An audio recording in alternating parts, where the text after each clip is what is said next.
Despite significant efforts, we continue to encounter errant riders who use non-compliant devices and ride dangerously. We catch an average of about 370 offenders per month. The number of accidents involving motorized PMDs continues to rise. There have been more severe accidents and even a fatal one involving a cyclist in September. Many riders have themselves suffered severe injuries, including a few who lost their lives. Singaporeans and several members of parliament have called for harsher measures against errant riders. Others have demanded that motorized PMDs be fitted with tamper-proof GPS trackers. Unfortunately, this will affect their circuitry, making them non-compliant to the UL 2272 standard. As more accidents occur, the calls for a total ban on PMD usage get louder.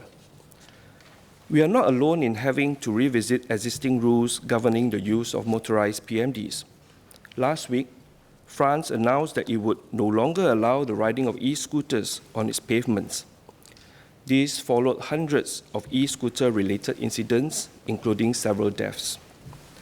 Cities have allowed the use of such devices on footpaths as they are non-pollutive, inexpensive, and if properly used, convenient for short intra-town travels. We expected the co-sharing of footpaths to be challenging, but we're hopeful that with public education, PMD users would be gracious and responsible. Unfortunately, this was not to be.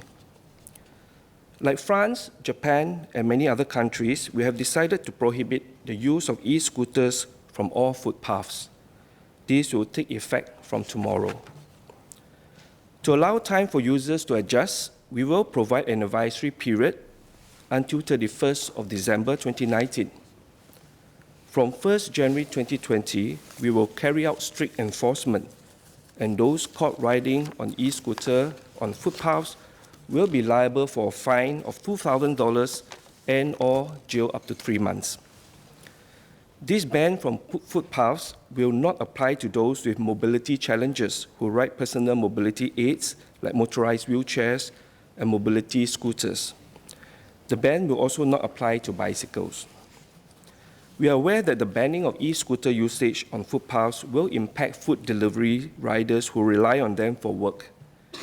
We understand from the major food delivery companies that their deliveries are largely done by motorcycles and delivery vehicles.